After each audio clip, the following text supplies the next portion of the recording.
আসসালামু আলাইকুম প্রিয় শিক্ষার্থীরা, হাজারিও না রসায়ন এমসিকিউ সলভ করছে তোমাদের সবাইকে স্বাগত।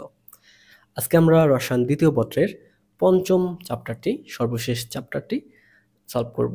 তো প্রথম অংশে আমরা সাধারণ এমসিকিউ গুলো সলভ করব। এটা আমাদের অ্যাডমিশন, এমনকি মেডিকেল অথবা একাডেমি সব ক্ষেত্রে এটা লাগবে। ওকে, তাহলে শুরু করা যাক। দেখো, প্রথম যে প্রশ্নটা, প্রাকৃতিক গ্যাসের প্রধান উপাদান কি? তো প্রাকৃতিক গ্যাসের প্রধান উপাদান থাকে মিথেন। তো আমাদের বাংলাদেশে যে প্রাকৃতিক গ্যাসগুলো রয়েছে, এখানে মিথেনের পরিমাণ 99% উপরে। তো দেখো, তো প্রাকৃতিক গ্যাসের প্রধান উপাদান মিথেন। পরে গেল, দেখো বাংলাদেশে বর্তমানে সবচেয়ে বড় গ্যাস ক্ষেত্র কোনটি হয়? তো তিতাস গ্যাস ক্ষেত্র, তোমরা সবাই নাম শুনেছ তিতাসের। তো তিতাস হচ্ছে বাংলাদেশের সবচেয়ে বড় গ্যাস ক্ষেত্র। বাংলাদেশের প্রাকৃতিক গ্যাস কোন ক্ষেত্রে সর্বাধিক ব্যবহৃত হয়? দেখো, বিদ্যুৎ উৎপাদনে বাংলাদেশের প্রাকৃতিক গ্যাসটা সবচেয়ে বেশি উৎপাদন হয়। তো আমরা মনে করি যে রান্নাবান্নার কাজে প্রাকৃতিক গ্যাসগুলো সবচেয়ে বেশি ইউজ করা হয়। আসলে এটা ভুল। রান্নাবান্নার কাজে অনেক কম ইউজ হয়। আমাদের গাড়ির জ্বালানি রূপে, ইউরিয়া সার উৎপাদনে, এগুলোর ক্ষেত্রে হিউজ পরিমাণ প্রাকৃতিক গ্যাস দরকার হয়। পরের ক্ষেত্রে দেখো, কোন শিল্পে প্রাকৃতিক গ্যাস কাঁচামাল হিসেবে ব্যবহার করা হয়?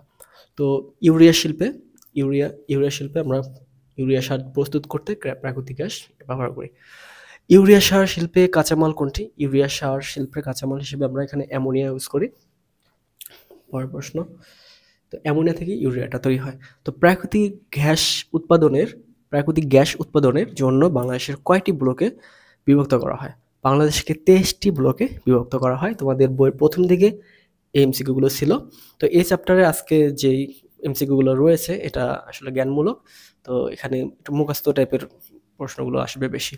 তো তোমরা হচ্ছে এই চ্যাপ্টারটার শেষের দিকে, এই চ্যাপ্টারটার ভিতরে সব পড়ার দরকার নেই। তোমাদের গুরুত্বপূর্ণ কিছু বিষয় আছে, ওগুলো যদি দাগায় পড়ো তাহলে কিন্তু এনাফ হয়ে যায়। পুরো চ্যাপ্টার পড়ার কোনো প্রয়োজন নেই। তোমরা এখান থেকে পড়বা হচ্ছে গ্যাস ক্ষেত্র, কয়টা গ্যাস ক্ষেত্র কি কি আছে, এবং প্লাস হচ্ছে কয়লা নিয়ে পড়বা। কয়লা ক্ষেত্র, কয়টা কয়লা কি খনি আছে বা কি কি আছে, এসব জিনিসপত্র নিয়ে কয়লা গ্যাস ক্ষেত্র। আর পড়বা হচ্ছে সিরামিক্সের এবং কাঁচ। কয়লা গ্যাস ক্ষেত্র, সিরামিক্স, কাঁচ, এই কয়েকটা টপিক যদি ভালোভাবে পড়ো তাহলে এই চ্যাপ্টারটা কভার করা সম্ভব। এগুলো থেকেই সর্বাধিক প্রশ্ন আসে। তো অ্যাডমিশন বা একাডেমিতে এই চ্যাপ্টার থেকে একটু কম আসে, কিন্তু কিছু গুরুত্বপূর্ণ তথ্য আছে, এগুলো মাঝে মাঝে চলে আসে। একাডেমিতে এখান থেকে তোমাদের সমানভাবেই প্রশ্ন আসে, তো অ্যাডমিশনে একটু কম আসে। পরের প্রশ্নগুলো দেখো, উপাদানের উপর ভিত্তি করে প্রাকৃতিক গ্যাসের প্রকারভেদ কিরকম? তো উপাদানের উপর ভিত্তি করে যে প্রাকৃতিক গ্যাসগুলো রয়েছে সেটা হচ্ছে শুষ্ক এবং আর্দ্র। এগুলো হচ্ছে শুষ্ক এবং আর্দ্র। তো প্রাকৃতিক গ্যাসগুলো এখানে হচ্ছে তোমার বিউটেন পর্যন্তই থাকে, এরপরে কিন্তু তরল হয়ে যায়, তাই না? তো এগুলো হচ্ছে শুষ্ক এবং আর্দ্র থাকে। পরের প্রশ্ন দেখো, সিএনজি স্টেশনে ব্যবহৃত প্রাকৃতিক গ্যাসে মিথেনের পরিমাণ কত হয়? তো সিএনজি স্টেশনে যে প্রাকৃতিক গ্যাস ব্যবহার করা হয়, ওগুলোতে মিথেনের পরিমাণ বেশি থাকে না, 96% থাকে। দেখো, liquid petroleum gas LPG cylinder প্রধানত কোন গ্যাসের মিশ্রণ থাকে? এখানে প্রোপেন এবং বিউটেন এই দুইটার মিশ্রণটা থাকে। নিচের 4টি কয়লার খনির মধ্যে কোনটি কয়লার খনি সবচেয়ে বেশি উন্নত? দেখো, আমাদের কয়লার খনি কিন্তু 4টা না, 5টা কয়লার খনি। তো এখানে 4টা কয়লার খনি দেওয়া আছে: বড়পুকুরিয়া, দিঘিপাড়া, খালিশপুর, জামালগঞ্জ। তো দেখো, দিঘিপাড়ার কয়লার খনির কয়লার সবচেয়ে ভালো। এখানে কয়লাগুলো সবচেয়ে উন্নত মানের। তো কয়লার উন্নত মানের কিভাবে আমরা নির্ধারিত করি? এটা কিছু ফিক্সড কার্বন থাকে, কয়লার ফিক্সড কার্বন, যার যত বেশি থাকে ওইগুলো হচ্ছে তত উন্নত। তো দিঘিপাড়ার ক্ষেত্রে কয়লার ফিক্সড কার্বন হচ্ছে 54.66% সম্ভবত। হ্যাঁ, 54.66%। দিঘিপাড়ার হচ্ছে সবচেয়ে বেশি, 54.66%। খালিশপুরেরও সেম, খালিশপুরেরও 54 একটু কম, 2 বা একটু কম থাকে। ওকে, এগুলো। তো বড় প্রক্রিয়ার ক্ষেত্রে কি হয়? এই বড় প্রক্রিয়া হচ্ছে কিন্তু বর্তমানে একমাত্র যেটা সচল, এখান থেকে কয়লাগুলো উত্তোলন করা হয়। তো কয়লা খনিগুলো, তোমার 5টা কয়লার খনির ভিতরে তোমার 3টাই হচ্ছে দিনাজপুরে, মানে আমাদের বাংলাদেশের উত্তরাঞ্চলগুলো, রংপুর, দিনাজপুর এবং বগুড়া, এই দিকটা দিয়ে কয়লা খনিগুলো সবচেয়ে রয়েছে। তো 5টা কয়লার খনির ভিতরে 3টাই হচ্ছে দিনাজপুরে। দেখো, বড় প্রক্রিয়া, দিঘিপাড়া এবং হচ্ছে আমাদের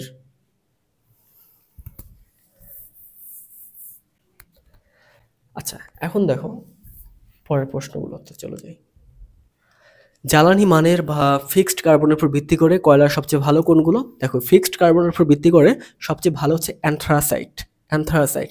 তো কয়লার যে প্রথম স্টেজগুলো থাকে সেটা থাকে হচ্ছে পিট কয়লা থাকে, পিট কয়লা থেকে লিগনাইট হয়, সেখান থেকে হচ্ছে বিটুমিনাস হয়, তারপর হচ্ছে অ্যানথ্রাসাইট হয়। তো অ্যানথ্রাসাইটটা হচ্ছে সবার শেষে হয়। ওখানে তোমার হচ্ছে মাটির অনেক নিচে এবং চাপে এবং তাপে অ্যানথ্রাসাইটটা তৈরি হয়। এটা হইতে অনেক সময় লাগে। তো সবার প্রথমে যেগুলো হয় সেগুলো হচ্ছে পিট কয়লাগুলো হয়। আচ্ছা, আচ্ছা, এখানে বিটুমিনাস দেওয়া আছে, কিন্তু অ্যানথ্রাসাইট হচ্ছে ফিক্সড কার্বনের উপর ভিত্তি করে সবচেয়ে ভালো। পরের প্রশ্ন দেখো, কয়লার সবচেয়ে বেশি ক্ষতিকারক কোনটি উপাদান? কয়লার ভিতরে যে ক্ষতিকারক উপাদানগুলো থাকে তার ভিতরে সালফার একটা ক্ষতিকারক উপাদান। এটার জন্য কয়লার মান অনেক কমে যায়। যে কয়লাতে সালফারের মান বেশি সেই কয়লাটা কিন্তু তত বেশি ক্ষতিকারক। সালফার মান উদ্বায়ী বস্তু, ভোলাটাইল পদার্থ বলি আমরা, এবং এগুলো ছাই যেগুলো হয় এগুলো হচ্ছে কয়লাতে যত বেশি থাকে এগুলো হচ্ছে তত খারাপ কয়লা। তো ভালো কয়লা কিভাবে হয়? যার ফিক্সড কার্বন বেশি থাকে সে ভালো কয়লা। পরে চলে যায় কয়লার কোন উপাদানটি বাড়লে কয়লার গুণগত মান বাড়ে? তো দেখো, ফিক্সড কার্বন একই প্রশ্ন ঘুরে ফিরে আসতেছে। আর বাকি যেটা আছে ছাই, উদ্বায়ী পদার্থ এবং সালফার, এগুলো যত বেশি থাকে কয়লার মান তত কমে যায়। নিম্নমানের কয়লা কোনটি? নিম্নমানের কয়লা হচ্ছে আমাদের পিট কয়লা, সবার প্রথম স্টেজটা থাকে। তো কয়লাগুলো কিভাবে হয়? ওই যে গাছপালা যেগুলো আছে এগুলো মাটির নিচে তাপে চাপে আস্তে আস্তে কয়লায় পরিণত হয় অনেক বছর পরে। কোনটির জন্য কয়লাকে গ্যাসীয়করণ করা হয়? Carbon monoxide. প্রডিউসার গ্যাস কোনটি? এই যে কয়েকটা সংকেত আছে এগুলো তোমাদের বইতে দেখবা, হাজারি স্যারের বইতেও সুন্দর করে একটা ছক দেওয়া আছে, ওই ছকটা পড়ে ফেলবা। তো এগুলো থেকে অ্যাডমিশনে কোশ্চেন আসে, অ্যাডমিশনের জন্য এটা খুবই গুরুত্বপূর্ণ। আচ্ছা, প্রডিউসার, এখানে আমি একটা টেকনিক মনে রাখো, এই সার আছে তাই না, প্রডিউসার। তো মনে করো এখান থেকে এটা সার। তো সারের ক্ষেত্রে কি হয়? এখানে ইউরিয়া থাকে, ইউরিয়ার ভিতরে কি থাকে? এন থাকে। তার মানে মনে রাখবা যে কার্বন মনোঅক্সাইডের সাথে, এই যে কার্বন মনোঅক্সাইডের সাথে যখন এনটা থাকবে তখন এটা হচ্ছে প্রডিউসার গ্যাস। ওকে, এটা মনে রাখতে হবে। এটা হচ্ছে 2:1, অনুপাতটা মনে রাখো 2:1। তো প্রডিউসার গ্যাসের সাথে আমাদের আরো কিছু গ্যাসের কথা মনে রাখতে হয়, সেগুলো হচ্ছে ওয়াটার গ্যাস আছে, ওয়াটার গ্যাসও মনে রাখতে হয়। তো ওয়াটার গ্যাসের ক্ষেত্রে কি হবে? কার্বন মনোঅক্সাইডের সাথে আমাদের নাইট্রোজেনের পরিবর্তে কি থাকবে? হাইড্রোজেন থাকবে। ওয়াটার মানে কি? ধরো পানি, পানি কি থাকে? H2O, মানে হাইড্রোজেন থাকে। তো আমরা এখানে কি করব? H2O দেব। তো এগুলো হচ্ছে ওয়াটার গ্যাস। দেখো, এটা হচ্ছে ওয়াটার গ্যাস। এখন ওয়াটার গ্যাসের সাথে আমাদের আরেকটা গ্যাস জানতে হয়, সেটা হচ্ছে সংশ্লেষণ গ্যাস। ওইটাও সেম, ওইটা হচ্ছে 1:3। দেখো, কার্বন মনোঅক্সাইডের সাথে 3টা হাইড্রোজেন থাকে, 1:3, তখন এটার নাম হয় সংশ্লেষণ গ্যাস।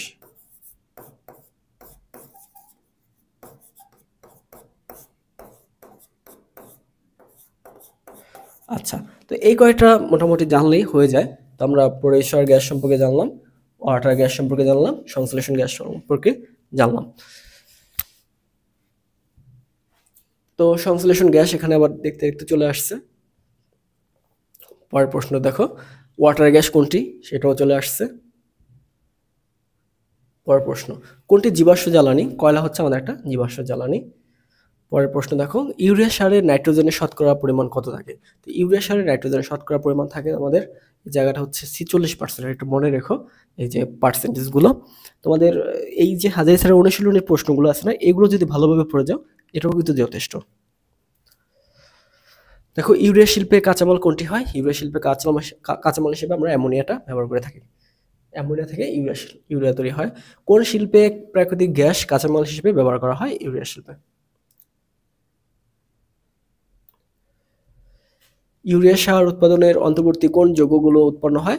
দেখো, ইউরিয়া সার অন্তর্বর্তী যে উৎপন্ন তৈরি হয় সেটা হচ্ছে ammonium ammonium carbamate ammonium carbamate, এটা তৈরি হয়।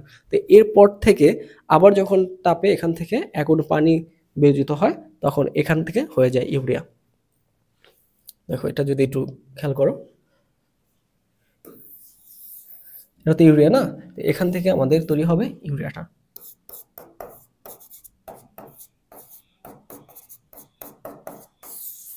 তো এখান থেকে বের হয়ে যাবে এক অণু পানি, এটা বের হয়ে যাবে ইউরিয়া হবে। আর এটার নাম হবে কি? এটার নাম হবে অ্যামোনিয়াম কার্বমেট।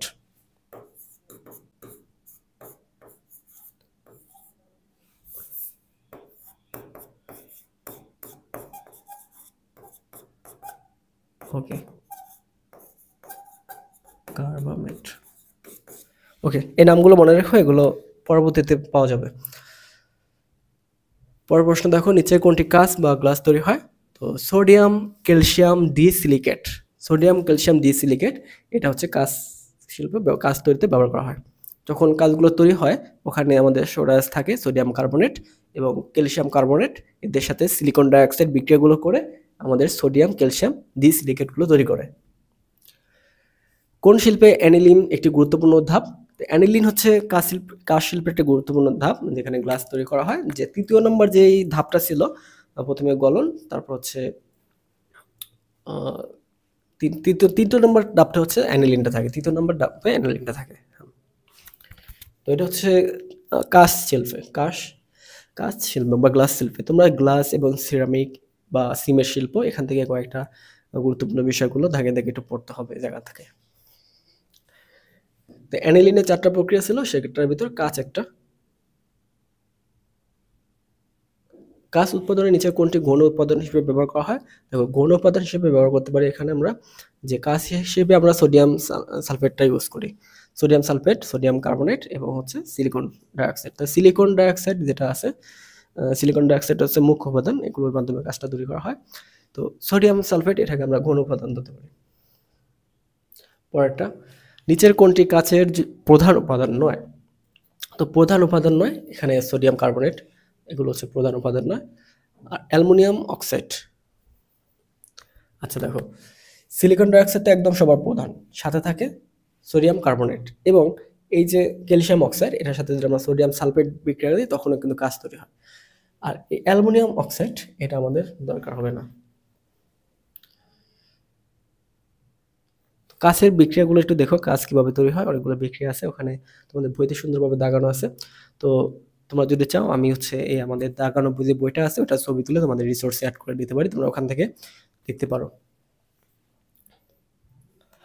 নিচের কোনটি সিরামিক উপাদানের প্রধান কাঁচামাল? তো সিরামিক উপাদানের প্রধান কাঁচামাল হিসেবে থাকবে তো হচ্ছে আমাদের সিলিকন ডাইঅক্সাইড। সিলিকন ডাইঅক্সাইড হচ্ছে প্রধান কাঁচামাল, এগুলো একটু মনে রাখো। কোনটি মুলাইটের সংকেত? তো এই যে সংকেতগুলো আছে, মুলাইটের সংকেত, ক্যারোলিনাইটের সংকেত, তারপর জিপসামের সংকেত, এই সংকেতগুলো তোমাদের খাতায় সুন্দরভাবে লিখে বারবার পড়ে মুখস্থ করতে হবে। এগুলো এরকম সংকেত যে এগুলো যতবার পড়বা ততবার ভুলে যাবা, তো বারবার এগুলো পড়ে মেমোরাইজ করা দরকার। দেখো, মুলাইটের ক্ষেত্রে সংকেতটা হবে কি? মুলাইটের ক্ষেত্রে সংকেতটা হবে যে 3টা অ্যালুমিনিয়াম অক্সাইড এবং 2টা সিলিকন অক্সাইড, 3টা অ্যালুমিনিয়াম অক্সাইড 2টা সিলিকন অক্সাইড, এটা মনে রাখবা। আর যদি আমাদের ক্যারোলিনাইট চলে আসে, মানে হচ্ছে চায়না কিলে ওগুলো চলে আসে, তখন আমাদের কি আসে? অ্যালুমিনিয়াম অক্সাইড, 2টা সিলিকন ডাইঅক্সাইড এবং 2 অণু পানি, এগুলো একটু মনে রাখো। এ দেখো, চায়না কিলের সংকেত এখানে চলে আসছে আবার। তো কোনটা ছিল? অ্যালুমিনিয়াম অক্সাইড, সিলিকন ডাইঅক্সাইড এবং 2 অণু পানি। পরের প্রশ্ন আসে, সিরামিক সামগ্রীতে লেড অক্সাইড কি হিসেবে কাজ করা হয়? সিরামিক সামগ্রীতে লেড অক্সাইডটা হচ্ছে আমাদের গ্লেজিং এর হিসেবে কাজ করা হয়, গ্লেজিং পদার্থ হিসেবে কাজ করা হয়। ওকে, তো পাল্প উৎপাদনের মূল উপাদান কোনটি? পাল্প মানে হচ্ছে যখন কাগজ তৈরি করা হয়, কাগজ তৈরি করার আগে একটা মন্ড তৈরি করা হয়, মোল্ড তৈরি করা হয়। তো ওই মোল্ডটাকে আমাদের পাল্প বলা হয়। তো ওগুলো হচ্ছে কাগজ তৈরির ক্ষেত্রে সেলুলোজটা আমরা সব প্রধান উপাদান হিসেবে থাকে, তো পাল্প উৎপাদনের মূল উপাদান হিসেবে সেলুলোজ থাকবে। তো কাগজের প্রধান উপাদান কোনটি? আবার চলে আসছে, সেলুলোজ হবে। কাগজের মন্ড প্রস্তুতিতে, ওই যে মন্ড, হ্যাঁ একটু আগে বললাম যে মন্ড, এটাই ছিল পাল্প। তো এটা ক্ষেত্রে কোনটি কুকিং লিকার হিসেবে কাজ করবে?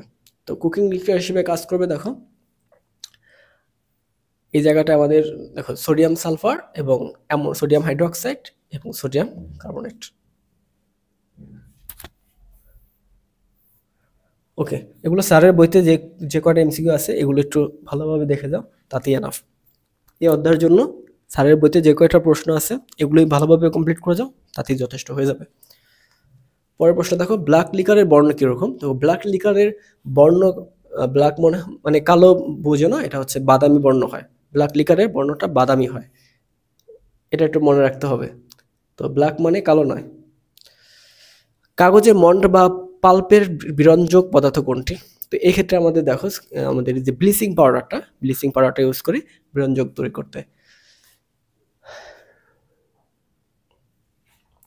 সিমেন্ট উৎপাদনের প্রধান কাঁচামাল কোনটি হয়? দেখো সিমেন্ট উৎপাদনে আমরা কোনটা ইউজ করব? যে চুনাপাথর থেকেই প্রধান যে কাঁচামালটা ওটা আমরা সিমেন্ট থেকে পাই, চুনাপাথর থেকে পাই। নিচের কোনটি সিমেন্টের মূল উপাদান? তো এক্ষেত্রে আমাদের কোনটা পাইছিলাম যে হাইড্রেট, ক্যালসিয়াম, সিলিকেট ও অ্যালুমিনেট। হাইড্রেট, ক্যালসিয়াম, সিলিকেট ও অ্যালুমিনেট এগুলো হচ্ছে সিমেন্টের মূল উপাদান। সিমেন্ট শিল্প থেকে এখানে মূল উপাদানগুলো পড়তে হবে। দেখো সিমেন্টের কোন উপাদান সিমেন্টের দ্রুত জমাট বাঁধার জন্য দায়ী? এখানে দেখো অ্যালুমিনিয়াম যেটা থাকে, অ্যালুমিনিয়াম এবং যদি ক্যালসিয়াম থাকে এরা হচ্ছে সিমেন্টের দ্রুত জমাট বাঁধায়। তো আমাদের এখানে একসাথে কোনটা আছে দেখো, ক্যালসিয়াম অক্সাইড আছে এবং অ্যালুমিনিয়াম ডাইঅক্সাইড আছে। তো দুইটা যেহেতু একসাথে আছে তো এটা হয়ে যাবে ক্যালসিয়াম অক্সাইড এবং অ্যালুমিনিয়াম ট্রাইঅক্সাইড। সিমেন্টের উপাদানের কোন ক্যালকেরিয়াস জাতীয় পদার্থ? তো ক্যালকেরিয়াস জাতীয় পদার্থ মনে রাখবা ক্যালসিয়াম কার্বনেট। তো ক্যালসিয়াম কার্বনেট মানে ক্যালসিয়াম আছে সেখান থেকে মনে রাখবা ক্যালকেরিয়াস। তো আরেকটা আছে আর্জেনিয়াস, ওইটার ক্ষেত্রে অ্যালুমিনিয়াম থাকে। তো ক্যালকেরিয়াস জাতীয় পদার্থ থাকে, ক্যালসিয়াম কার্বনেট থাকে বা চুনাপাথর থাকে। তো এটা আমাদের বিভিন্ন পাথর বা রক যখন থাকে তোমাদের পাহাড়ি অঞ্চলে যেখানে দেখবা যে ক্যালকেরিয়াস জাতীয় কিছু পাথর হয়ে থাকে ওখানে অনেক শক্ত হয়ে যায় এগুলো। তো ওইগুলো কিভাবে বোঝা যায় এটা ক্যালকেরিয়াস? ওখানে যদি তুমি হাইড্রোক্লোরিক অ্যাসিডের কয়েক ফোঁটা দাও দেখবা বুদবুদ আকারে কার্বন ডাইঅক্সাইড বের হয়ে যাবে। আচ্ছা, তো এটা হচ্ছে কি চুনাপাথর হচ্ছে ক্যালকেরিয়াস জাতীয় পদার্থ। পরে দেখো জিপসামের সংকেত কোনটি? তো জিপসামের সংকেতটা একটু মনে রাখো ক্যালসিয়াম সালফেট এবং 2 অণু পানি, ক্যালসিয়াম সালফেটের সাথে 2 অণু পানি। তো এই কয়েকটা সংকেত একটু মনে রাখতে হবে, জিপসাম, চায়না ক্লে, তারপর হচ্ছে আমাদের চুনাপাথর থেকে শুরু করে সিরামিক্সের কাচের সংকেত, এই সবগুলিটা আমাদের মনে রাখতে হবে। নিচের কোন উপাদানের কারণে সিমেন্টের জমাট বাঁধা ধীরে ধীরে হয়? তো আমাদের দেখতে হবে এই যে ক্যালসিয়াম অক্সাইড, অ্যালুমিনিয়াম ট্রাইঅক্সাইড এগুলা এবং হচ্ছে জিপসাম একটা আচ্ছা জমাট বাঁধা ধীরে হয়। হ্যাঁ, জিপসামের কারণে, দেখো জিপসামের কারণে সিমেন্ট জমাট বাঁধা ধীরে হয়। তো জিপসামের সংকেত পেয়েছিলাম কত, ক্যালসিয়াম সালফেট এবং 2 অণু পানি।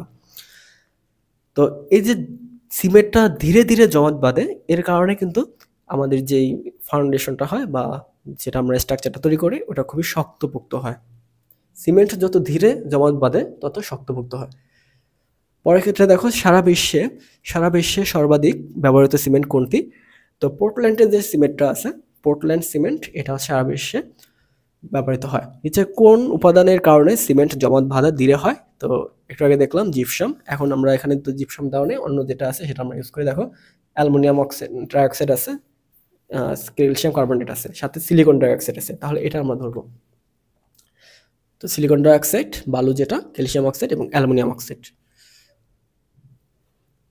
দেখো সিমেন্ট কারখানা সৃষ্ট সবচেয়ে বড় দূষক কোনটা? সিমেন্ট কারখানার সবচেয়ে বড় অবস্থা হচ্ছে এখান থেকে ডাস্ট পার্টিকেল। তো সিমেন্ট যেখানে সিমেন্ট উৎপাদন করা হয় সেখান থেকে প্রচুর পরিমাণ ডাস্ট পার্টিকেল ছিটিয়ে পড়ে। চামড়া ট্যানিং এর নিচে কোনটি ব্যবহার করা হয়?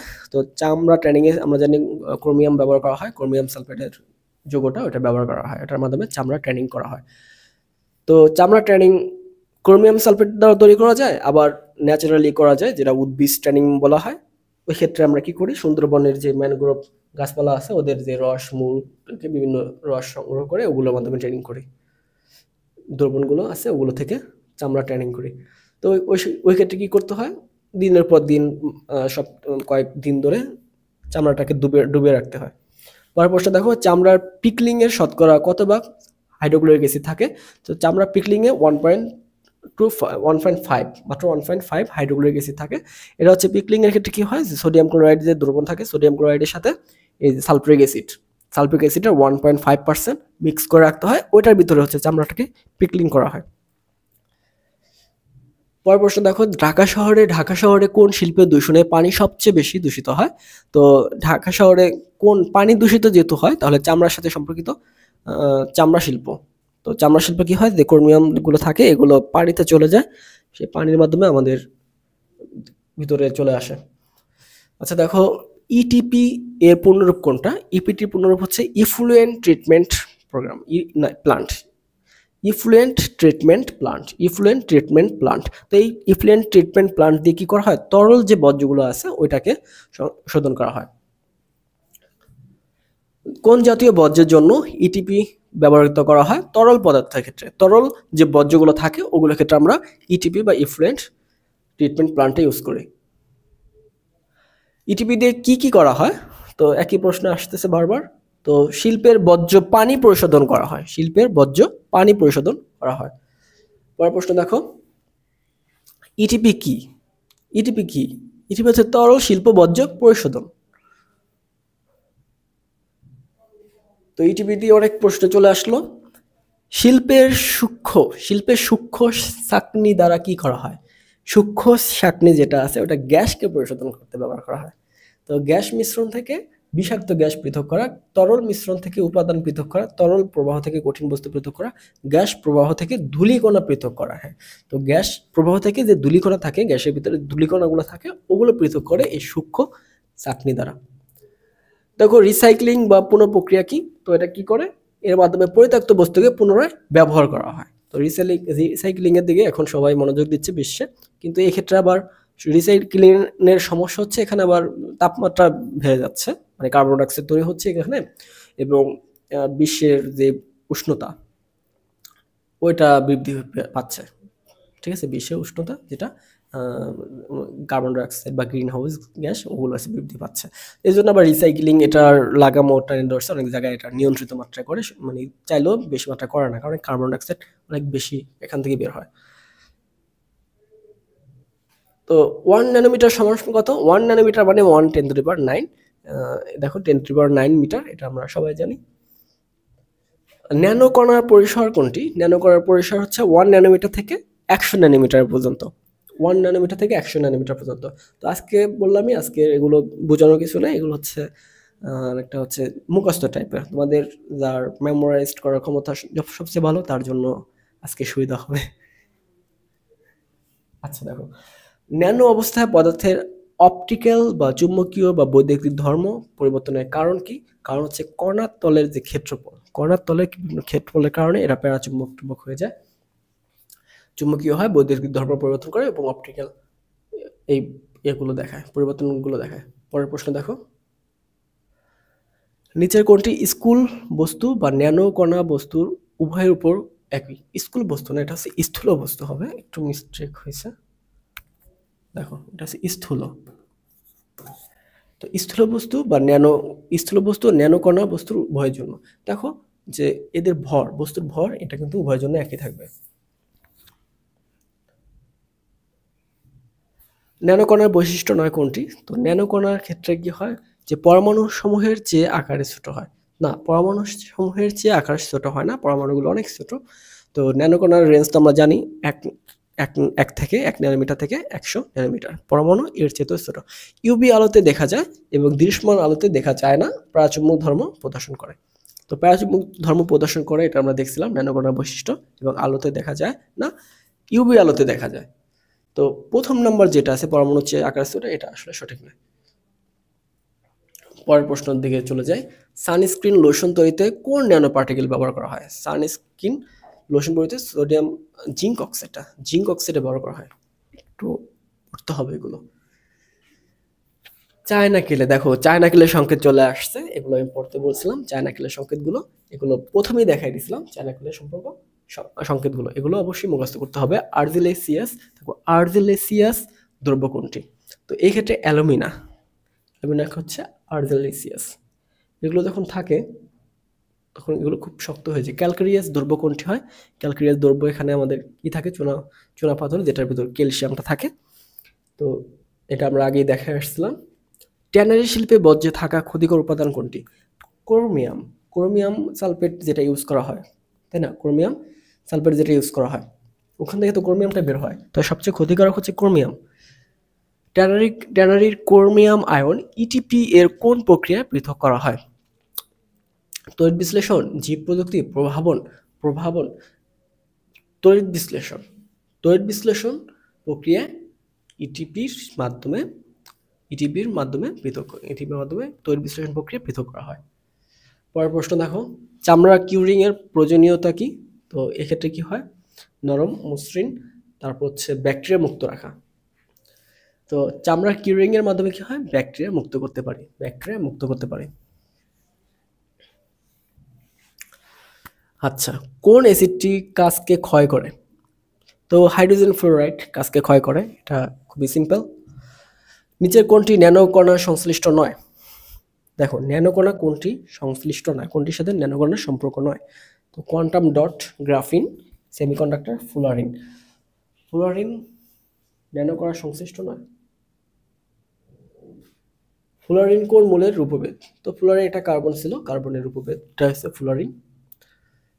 সিরামিক শিল্পের ব্যবহৃত কেওলিন বা চায়না কিলের সংকেত কোনটা? দেখো, এই চায়না কিলে বা কেওলিন একই ঘুরে ফিরে আসতেছে। এটা অনেকবার বলা হয়েছে, অ্যালুমিনিয়াম অক্সাইড, 2টা সিলিকন ডাইঅক্সাইড এবং 2টা পানি। কোনটির উপস্থিত কয়লার মান হ্রাস করে? দেখো, সালফার যদি উপস্থিত থাকে কয়লার মান হ্রাস হয়। নিচের কোনটি জ্বালানি নয়?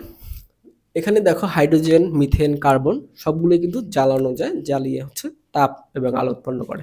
কিন্তু এখানে অক্সিজেন যেটা, ও কিন্তু অন্যকে জ্বালায়, অক্সিজেনের সাহায্যে এদের সবাইকে জ্বালায়, কিন্তু অক্সিজেন নিজে জ্বলে না। এখানে তাহলে অক্সিজেনটা একমাত্র জ্বালানি নয়। কোন সিমেন্ট ক্লিংকারের উপাদান নয়? সিমেন্ট ক্লিংকারের উপাদান নয় কোনটি? দেখো, সোডিয়াম অক্সাইড। তো ক্লিংকারের কি কি উপাদান তোমরা এগুলো পড়ে ফেলতে পারো, যে ক্যালসিয়াম সিলিকেট থাকে, ক্যালসিয়াম অ্যালুমিনেট থাকে, ম্যাগনেসিয়াম অক্সাইড থাকে।